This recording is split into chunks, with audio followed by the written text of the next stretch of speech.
Hey everyone, welcome to another deep dive. where we help you crush the APES exam. Okay, so you've been cramming all those environmental science terms. And probably feeling a little overwhelmed. I know, right? All those biogeochemical cycles and pollution laws can make your head spin. But fear not. Today we're going to break down two key concepts: niches and extinctions. Think of it like clearing a path through the ecological jungle. Exactly. So grab your notes, maybe a snack, and let's get started with niches. Right, niches. It's like where something fits in, right? Yeah. In ecology, a niche is all about a species' role in its environment. Like its job, its house, its everything. Basically, it includes where a species lives, what it eats, how it interacts with other organisms. So it's the whole picture of how a species makes a living. Exactly. And there are two main types of niches we're going to look at: the fundamental niche and the realized niche. Okay, I'm intrigued. What's the difference? The fundamental niche is like a species' ultimate potential. If everything was perfect, unlimited resources, no competition, this is where they'd thrive. Ah, so like the dream job you always wanted. Exactly. Uh, Imagine a plant that loves full sun and moist soil. That's its fundamental niche. but in the real world, things aren't always so perfect, right? Right. Competition for resources, predators, diseases. And let's not forget those pesky abiotic factors like soil pH and temperature.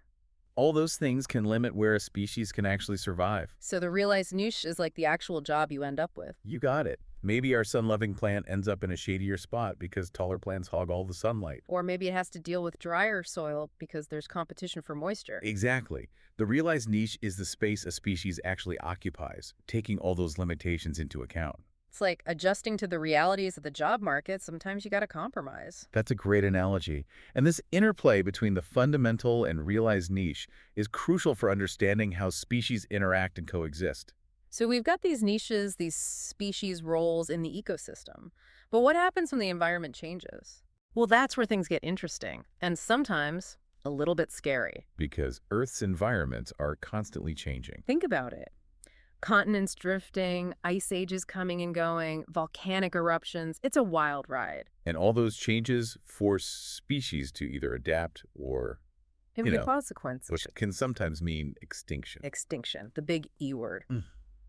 But how do we even know about environmental changes from way back in the past? Scientists have some pretty cool tricks up their sleeves.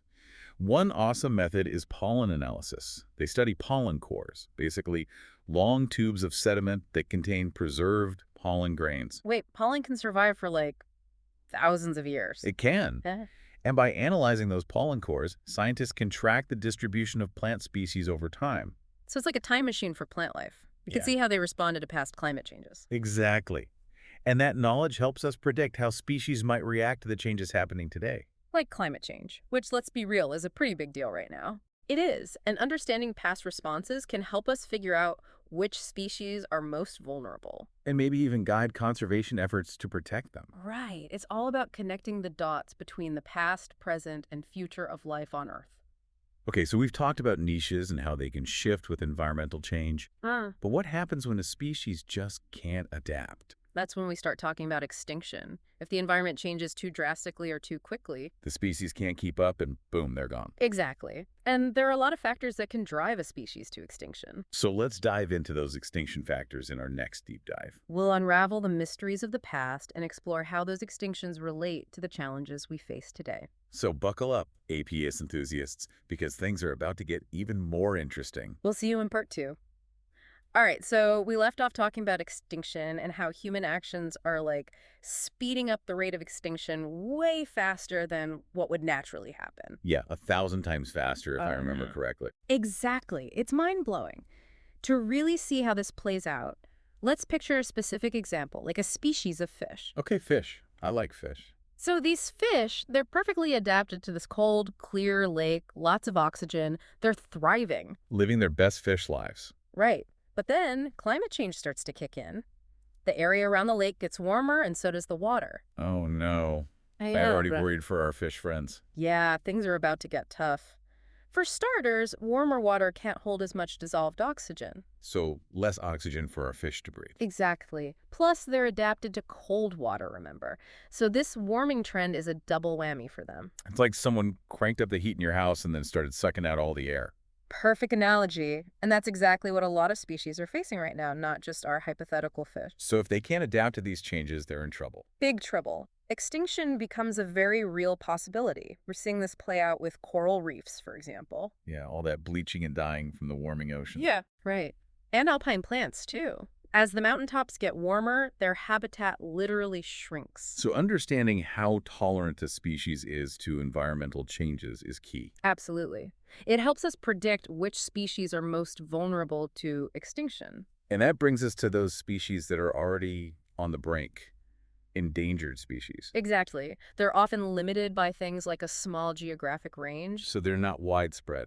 Right. Or they might have very specific habitat needs, like they can only live in one type of forest. Or maybe they just have really small populations. All of those factors make them super sensitive to any kind of disturbance. So they're like the canaries in the coal mine, warning us that something's wrong. Exactly. Their decline is a clear sign that we're pushing our planet's ecosystems too far. It's a sobering thought. Yeah. So what are we doing to protect these endangered species? Well, there are a lot of efforts underway globally. One of the most effective is habitat conservation. So like creating national parks and wildlife refuges. Exactly. Those protected areas give endangered species a chance to recover and rebuild their populations. It's like a safe haven for them. Right. And then there are captive breeding programs where endangered species are bred in controlled environments like zoos. With the goal of eventually releasing them back into the wild. Exactly. It's a way to preserve their genetic diversity just in case things get really bad in their natural habitat. Like a backup plan for species survival. And of course, we have laws to protect endangered species. The Endangered Species Act here in the U.S., for example. Makes it illegal to harm or trade any species on the endangered list. Right. And there are similar laws and international agreements all over the world. So it's a global effort, which is encouraging, but it can still feel overwhelming, you know? I get it. It's a huge challenge. But I do think there's reason for hope. We have the knowledge and the tools to make a difference. All right, so we've talked about the bad news like extinction and all those factors that threaten species. Yeah, it's a lot, right? But the good news is that we can actually do something about it. Okay, let's talk about solutions then, because it can feel pretty hopeless sometimes. I hear you. But I truly believe that there's always hope. It just takes a multi-pronged approach. Multi-pronged, huh? So like tackling it from different angles? Exactly. It starts with individual actions, things we can all do in our daily lives. Okay, like what? Give me some examples. Well, first and foremost, reducing our ecological footprint. Right, like that whole reduce, reuse, recycle thing. More than that, it's about being mindful of our consumption habits. So like thinking about where our food comes from, how much energy we use. Exactly. And making conscious choices to reduce waste, conserve energy, support sustainable products.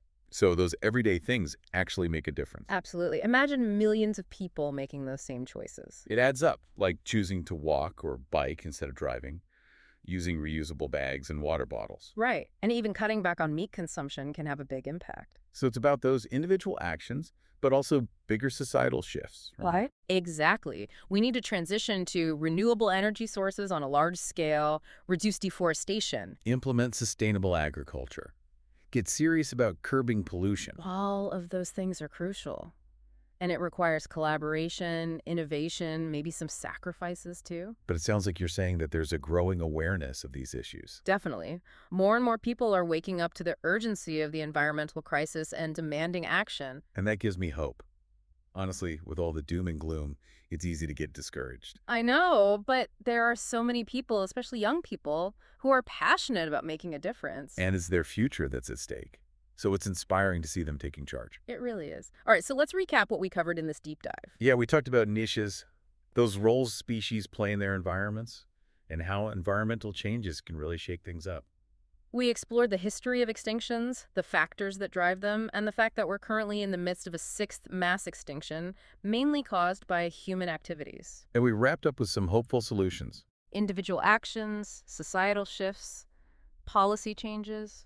It's a lot to take in, but it's crucial for understanding the challenges we face, and more importantly, how we can overcome them. So to all you AP students out there, keep learning, stay engaged, and use your knowledge to make a positive impact. Good luck on that exam. You got this.